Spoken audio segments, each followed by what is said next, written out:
ये लोगों ने मतलब अच्छा देखें, देखा जाए तो मुसलमान हिंदू इन्होंने सबने मिलके आज़ादी हासिल कर ली, उसके बाद मुल्क बन गया, अमन अमान से चीज़ें होती, लेकिन क्या गलत फहमियाँ पैदा की गई, क्या फसाद का बीज बो दिया उन्होंने जाते जाते। जैसे हमारा दुश्मन गया, अब हम आपस में क्यों लड़े थे? अच्छा, और एक और बात में सोचने की बात है, हम आपस में क्यों लड़े? अस्सलाम वालेकुम, नमस्ते, सत श्री अकाल। कैसे हैं आप लोग? उम्मीद करती हूँ ठीक होंगे, खुश होंगे। मैं हूँ हज़ीक अली और मेरे साथ हैं तारिक नियाज़ी। अस्सलाम वालेकुम, नमस्ते, सत श्री अकाल। उम्मीद करता हूँ ठीक होंगे, खुश होंगे। दोस्तों जहाँ रहें खुश रहें, माँ बाप का ख्याल करें, क्योंकि माँ बाप है तो सभी कुछ है। आज की हमारी वीडियो है रामायण स्टोरी खान सर की वीडियो से स्टार्ट करते हैं अपनी वीडियो। Let's start. वीडियो का टाइटल है Khan sir on Adipurush movie Ramayana story से स्टार्ट करते हैं। लेकिन आज के समय में हम लोग, क्योंकि भारत अंग्रेजों को पता था कि भारतीयों का शास्त्र में ऐसा चीज है कि अगर ये सचुरा पूरा अच्छा से जान जाएगा सब ना, तो हमारे इंग्लैंड को पीछे छोड़ के चल जाएगा। लेकिन उन्होंने इस चीज को दबा दिया, रामायण को केवल किताब रख दिया, ना कि उसे केस स्टडी में बता दिया। जबकि हार्वर्ड, ऑक्सफोर्ड जैसी यूनिवर्सिटी में ये सब चीजों को केस स्टडी पे पढ़ाया जाता है कि देखो राम जी ने क्यों नहीं उस चीज को सही किया, क्योंकि इसका 800 साल 200 साल 1000 साल बाद क्या असर पड़ेगा। उस ससुरे हमरे किताब पढ़ के आगे बढ़ गए सब, हम लोग को थरिया थमा दिया, तू रामायण पे लड़, तुम महाभारत पे लड़, हम हिंदू तुम मुसलमान, तुम सिख तुम ईसाई। लेकिन आज भी हम लोग नहीं समझते हैं इस चीज को। आज भी आप लोग समझिए इस चीज को। और दूसरा देखिए, आप आगे हर चीज को अगर आप देखेंगे, बहुत सारा चीज का रामायण महाभारत उसमें देखेंगे आप, रावण मारा गया क्यों? अपने भाई को क्या किया था? बता दिया था। जबकि रावण नहीं मारा जाता अगर वो अपने भाई को नहीं बताता कि मेरी नाभि में अमृत है। इसलिए ये क्या दर्शाता है? ये यही दर्शाता है कि अगर आप किसी राज को चाहते हैं छुपा लेना, इसका सबसे अच्छा तरीका है कि किसी को न बताएं। क्योंकि अगर आप अपने करीबी को कोई राज बताते हैं तो करीबी का भी कोई ना कोई करीबी होता है। जी बड़ा बड़ा लंका जलाया गया, ये हुआ, ये सारा चीज। लेकिन जब वनवास काट के जब वो घर आए, तो घर पे आए तो सबको पता है कि सीता जी 83 दिन तक लंका में थी। लेकिन रावण को श्राप भी तो था कि अगर वो सीता जी को गलत नियति से टच भी करता है तो भस्म हो जाएगा। था कि नहीं था? पूरी दुनिया जानती थी कि सीता जी एकदम पवित्र है। लेकिन जब वो अयोध्या पहुंची तो राम जी लोगों ने सवाल उठा दिया कि सीता जी को अग्नि परीक्षा देनी पड़ी। सवाल उठाया गया था कि नहीं उठाया? तो राम जी कभी नहीं चाहते थे कि वो अपनी पत्नी को, जगत जननी माँ सीता को, वो अग्नि परीक्षा में बैठाएं। लेकिन समाज में आकर उन्होंने कहा कि 90% लोग को विश्वास है कि सीता जी क्या है, एकदम पवित्र। भी बोलता है मुझे आग लगाने वालों, जरा ये बताओ इस भीड़ में राम कौन है। लेकिन हम लोग दशहरे में उस रावण को जलाते हैं। हकीकत देखिएगा तो उससे नीच और आदमी आज हम लोग बन के बैठे। उठाने की नहीं थी, लोगों ने भगवान पर उंगली उठा दिया। आप पे सवाल उठाएंगे, लेकिन हमारे अंग्रेजों ने ये बर्बाद कर दिया। आज किसी मुसलमान को कहिएगा ना रामायण की तुम्हें पाठ सुनाते, नहीं सुनेगा। और इवन कि आपको अगर कोई कुरान की बात सुनाएगा तो आप अगर दूसरे धर्म के तो आप भी नहीं करें। ये कोई किसने ये जहर बोया हमारे अंदर? किसने? हाँ भाई साहब, ये 200 साल जो अंग्रेज गए सब ना, अंग्रेज भाई साहब बहुत दिमाग वाले थे। वो लोग को पता था कि भाई साहब तलवार की ताकत से, देखिए मुगल जब आए थे सब तो वो तलवार से लोगों को काटे थे सब, और अंग्रेज आए सब तो कलम से लोगों को काटा गया। जी जनाब।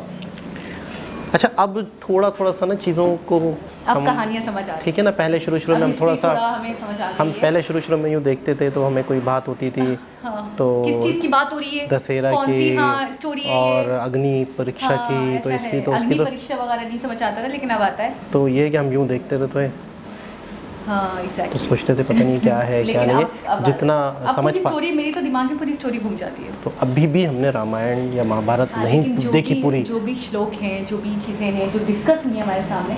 अच्छा, अग्नि परीक्षा के हवाले से मनोज मुंतशिरी की मुझे वीडियो आ रही है याद, जिसके अंदर उन्होंने कहा था कि ये जो है हमारी हिस्ट्री के साथ छेड़छाड़ी की गई है, हमारी बुक्स के साथ छेड़छाड़ी की गई है, कि उन्होंने अग्नि परीक्षा नहीं मांगी थी सीता माँ से। जबकि अभी दोबारा से खान सर ने ये कहा कि लोगों ने उंगली उठाई थी उन पर, तो लोग उन पर जब उंगली उठा सकते हैं, जब वो इतनी पवित्र थी, जब वो इतनी पाकीज़ा थी, तो हम क्या चीज़ हैं? हम तो बहुत गुनाहगार हैं, हम तो बहुत बुरे लोग हैं। दूसरी बात ये है कि वाकई हर चीज़ में, हर कहानी, हर स्टोरी हमें कोई ना कोई लेसन देती है। ये बात पहले भी हम कई बार बोल चुके हैं और मैं समझ चुकी हूँ इस बात को, और मैंने इसको बहुत ज़्यादा एक तरीके से ना अपने माइंड में सेव कर लिया है, फीड कर लिया है कि ऐसा है कि हर कोई भी इंसिडेंट हो, कोई भी बात हो, कोई भी स्टोरी हो, कोई भी वाकया हो, कोई भी हैपनिंग हो, उसके बाद आप यकीनन कोई ना कोई सबक सीखते हो, आप यकीनन कोई ना कोई लेसन लेते हो। जैसे कि रावण के बारे में हमेशा से कहा जाता है, इससे पहले भी हमने एक वीडियो देखी थी विवेक बिंद्रा की, उसमें भी उन्होंने बताया था कि उनके बहुत करीबी यानी कि उनके भाई थे जो, उनको उन्होंने बता दिया था कि मेरी नाफी में जो है वीकनेस जो उनकी थी वो बता दी थी और वो उसी तरीके से मर सकते थे, और वो राज फिर उन्होंने फाश कर दिया और दूसरों को बता दिया और फिर उनको पता चल गया था जिनने उनका सर्वनाश किया था। तो ये है कि आपको चाहिए कि आप अपना बड़े से बड़ा सीक्रेट अपने बेहतरीन से बेहतरीन दोस्त के साथ भी डिस्कस नहीं करो। और उसमें ये बात हुई थी कि जब आप अपने राज को राज नहीं रख सकते तो आप सामने वाले से कैसे उम्मीद रखते हो कि वो भी आपके राज को राज रखेगा। असल में राज का मतलब ये है कि वीकनेस, मतलब हाँ, एक हाँ, राज होता है कि कमजोरी आपकी, अगर एक ऐसी बात है जो दुनिया तक ना जाए तो फिर आपने किसी भी करीबी दोस्त को ये सोच के ना बताएं कि वो आपका राज राज रखेगा। क्यों? इतनी खूबसूरत बात है कि उनका भी कोई करीबी दोस्त होगा, फिर उनका भी कोई करीबी दोस्त होगा। तो फिर ये फैलती चली जाएगी ना। एक कॉमेडी क्लिप था किसी फिल्म का, इस चीज़ को बड़े कॉमेडी में अंदाज में यूँ बताया गया था कि एक शादी का सीन है, जैसे लोग शादियों में यूँ बातें, देखा है मैंने, देखा है, तो यूँ वो बताता है, वो फिर नहीं सोफे पे लोग बैठे होते हैं और कुछ लोग सोफे के पीछे खड़े होते हैं, शादी में सेट लगा हुआ है, लोग खड़े हुए, तो इधर से किसी ने बताया दुल्हन भाग गई। अच्छा वो इसने बोला, उसने बोला भाई दुल्हन भाग गई, अच्छा अब ये किसको बताया? ये इंसान की फितरत है कि मैं तो इससे बताऊंगा, ये इससे बताऊंगा, ऊपर वालों ने सबको बताया, फिर इधर से आया, मैंने ही बताया आपको, इधर से पूरा सर्कल चला, तो बोला तुम्हें पता है दुल्हन भाग गई है, अभी तो मैंने ऐसे बताया सबको। तो एक बड़े शॉर्ट तरीके से कॉमेडी के अंदाज में कॉमेडी भी हो गई और समझा भी दिया आपको कि अगर आप किसी को राज और कान में करके, अच्छा कान में बता रहे हैं सब एक दूसरे को, और आप ये कह दो किसी बात पे कि प्लीज ये किसी को मत बताना, फिर तो उसने राज में बताना, तो वो ढंढोरा पिटता है ना कि आपको मुश्किल से एक दिन और एक रात गुजरता है, दूसरे दिन कोई ना कोई जिक्र कर रहा होता है, कोई ना कोई बात कर रहा होता है। अच्छा होता ये क्या है, होता ये है कि एक इंसान की फितरत है कि इंसान किसी से कोई ऐसी बात करे जिससे उसकी एफिशिएंसी ज़ाहिर हो, यार मुझे ये राज की बात पता थी, मुझे ये नॉलेज थी, दोस्तों में बैठता है, गैदरिंग में बैठता है, हर इंसान वो बातें करता है, बातें तो चाहिए पता है, हाँ, बातें तो चाहिए ना। अच्छा पॉजिटिव बातें नहीं होती, नेगेटिविटी ज़्यादा होती है, और तुम्हें पता है मज़ा भी उसी में आता है, तुम्हें पता ये हो गया, तुम्हें पता इसने ये इसको मार दिया, तुम्हें पता ये हो गया, फलाना हो गया। और मुझे पता है और भी ऐसा भी लगता है कि इंसान का दिमाग का खेल कुछ ऐसा है कि आप उसको जिस चीज़ से रोको उसका दिमाग उसे उसी चीज़ की तरफ राग़िब करता है। जैसे बुरे काम है, हमें ज़्यादा अट्रैक्शन बुरे कामों में लगती है, अच्छे कामों में हमें वो लज्जत नहीं आती, वो फील नहीं आता, वो मज़ा नहीं आता।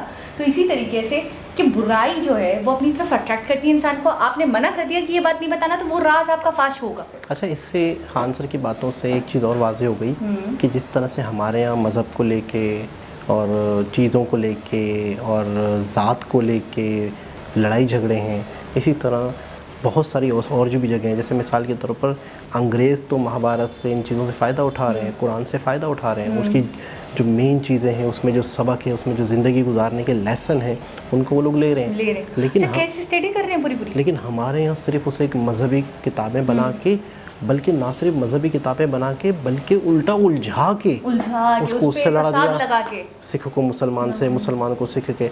आपको पता है जब पार्टीशन हुआ था बड़े फसाद हुए थे, बड़े लोगों ने मतलब अच्छा देखा जाए तो मुसलमान और हिंदू इन्होंने सब ने मिल के आज़ादी हासिल कर ली, उसके बाद मुल्क बन गया, अमन अमान से चीज़ें होती, लेकिन क्या गलतफहमियां पैदा की गई, क्या फसाद का बीज बो दिया उन्होंने जाते जाते। जैसे हमारा दुश्मन क्या, अब हम आपस में क्यों लड़े थे? अच्छा और एक और बात में सोचने की बात है, हम आपस में क्यों लड़े? हम तो हमारी तो जद्दोजहद एक ही थी, हमारा तो मकसद एक ही था, हमें तो अपना मुल्क आज़ाद करवाना था, उनको भगाना था। मैं अक्सर ये सवाल आता है मेरे जहन में, मुझे इसका कोई ठोस जवाब मिलता भी नहीं कि क्या हो गया था। बहुत चालाक थे अंग्रेज, बड़े ही तरीके से 100 साल आगे का सोचते, 1000 साल आगे का सोचते। बिल्कुल ऐसा ही हम जैसे लोग हों 1 साल आगे का सोच ले, 2 साल वो भी नहीं सोच पाते। हम तो अभी अपने प्रेजेंट को ही संभालने बड़ी बात है। आपने RR फिल्म देखी थी?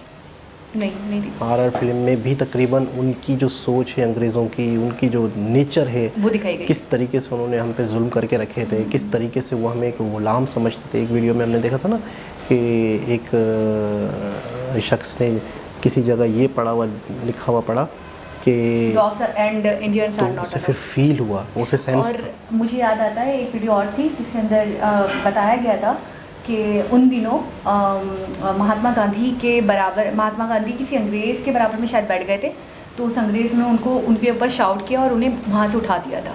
कि तुम मेरे बराबर में बैठने की हैसियत नहीं रखते, तुम मेरे बराबर में नहीं बैठ सकते। मतलब इतनी नफरत, एक तरह से वही समझ लें कि गुलामों वाली हैसियत हाँ ना, थी। बिल्कुल इंसल्ट। और ठीक है ना, तो ये इस अच्छा, जब एक चीज़ और है, अगर कोई भी बड़ी अच्छी कौम हो, किसी पे अगर हुकूमत कर रही है, अगर उन्हें बराबरी के हकूक़ देती, तो मेरे ख्याल में शायद नहीं लोगों होता। के जहन में ये चीज़ आती ही नहीं। नहीं आता। लेकिन नफ़रत कब पैदा हुई या आज़ादी का ख्याल कब आया, कि जब उन्हें ये फील हुआ लोगों को कि यार ये तो ज़मीन हमारी थी, ये हमें हमारे inferior पुरखों की, समझ रहे हैं, हाँ। हमारे पुरखों की है, हमारे आबाओ अजदाद की है, हमारे हम ही सदियों से इस ज़मीन पे रह रहे हैं, ये तो अलग कौम है। ये तो ये बात हो गई कि इंडिया चाहिए, इंडियंस नहीं चाहिए, हाँ, है ना। यही बात इंडिया है। इंडिया उनको चाहिए था, वो नहीं, तो इंडियंस चाहिए। सोने की चिड़िया थी, लेकिन इंडियंस को वो लाइक नहीं करते। इंडियंस चाहिए। इंडियंस चाहिए तो बराबरी की सतह पे इंडियंस चाहिए चाहिए, ना। उन्हें गुलाम के तौर पे गुलाम के चाहिए। तौर पे एक चाहिए, ये गलत है ना। और एक फिल्म थी लगान, लगान में भी यही। उसमें तो बहुत कुछ अच्छा मतलब अच्छा, एक चीज़ बड़ी खुशी की बात है, किसी भी बहाने से इंडिया में इस पे मूवीज़ बनती हैं, बाकायदा बातचीत होती है। बाकायदा आवाम तक ये बात जा रही है कि किस तरीके से उन्होंने जुल्म किए, किस तरीके से यहाँ का ख़जाने लूटे, किस तरीके से वो हमें समझते थे। तो ये एक बहुत बड़ी बात है। और दूसरी चीज़ है कि हमें भी इन चीज़ों से ज्ञान लेना चाहिए, महाभारत से, रामायण से, गीता से। बाकायदा दूसरे कंट्रीज़ के लोग इन चीज़ों से फ़ायदा उठा रहे हैं, आज वो आगे जा रहे हैं, और हमें अपने लड़ाई झगड़ों में, फसाद में और पंचायतों में और छोटी छोटी चीज़ों में उलझा के रख दिया। और वाकई बहुत ही ये चीज़ मैं पाकिस्तान में तो बहुत ज़्यादा नोट करता हूँ कि हम लोग उलझे हुए बहुत हैं, हम लोग मज़हब को लेके उलझे हुए, हमारा इस्लाम ही, हम इन चीज़ों हमारे से ही इस्लाम, नहीं निकलते कि तरक्की की तरफ कैसे जाएंगे। हमारे इस्लाम के अंदर भी कहीं इस्लाम है। बाकायदा मुसलमान एक दूसरे मुसलमान को काफिर कहता है। ऐसे ही अक्सर हमें कमेंट आते हैं मैंने कि तो एक पोस्ट तक पढ़ी कि सिर्फ काफिर ही हमें मुसलमान कहते हैं, बाकी हम तो आपस में एक दूसरे को मुसलमान ही नहीं मानते। मैं बता रहा हूँ ना कि अक्सर कमेंट आते हैं कि आप लोग हमें काफिर समझते हैं, काफ़ी सब्सक्राइबर कहते हैं कि काफिर, आप लोग हमें काफिर समझते हैं, लेकिन हमारे देखो हालात, या हमारा देखो तरीका, हमारा देखो रवायात, हमारी देखो लोगों के साथ हमदर्दियाँ। तो मेरा मतलब अक्सर दिल करता है कि यहाँ तो मैं बताऊँ कि अक्सर यहाँ पर एक मुसलमान, सुन्नी मुसलमान शिया को काफिर कह रहा है, शिया सुन्नी को काफिर कह रहा है, अहले हदीस वालों को सुन्नी काफिर कह रहे हैं, शिया काफिर कह रहे हैं। अहले हदीस की और अहले सुन्नत की तो आपस में इतनी सख्त टसल है कि आपकी सोच है। बाकायदा मैं बहुत सी चीज़ें ऐसी जो यूट्यूब के एल्गोरिदम के भी ख़िलाफ़ हो जाएंगी, बहुत ज़्यादा मामला अंदर के ख़राब हैं। बाकायदा विंग्स बने हुए, बाकायदा उनके दस्ते बने हुए, बाकायदा अंदर ही अंदर एक तो होती है ना जंगें होती हैं, एक ऐसी जंग है जो सामने नहीं होती, पीठ पीछे की एक जंग चल रही है। सही। तो बिल्कुल खान सर की जो भी बात थी वो बिल्कुल आप बिल्कुल ऐसे ही। सहमत हैं, और बिल्कुल ऐसे ही बिल्कुल हमें ऐसे। आपस में नहीं उलझना चाहिए, सबसे बड़ी बात। और हर कहानी से लेसन लेना चाहिए। दूसरी बात ये, दूसरे हमारी बुक्स से फ़ायदा उठा रहे हैं, हमें इन बुक्स से फ़ायदा बिल्कुल उठाना ऐसे चाहिए, ही है। इनको तो समझना चाहिए। बहुत इन्फॉर्मेटिव छोटी सी वीडियो थी, लेकिन बहुत इन्फॉर्मेटिव थी। दोबारा किसी और हिसाब से मुलाकात होगी, जब तक के लिए अल्लाह अल्लाह हाफिज़।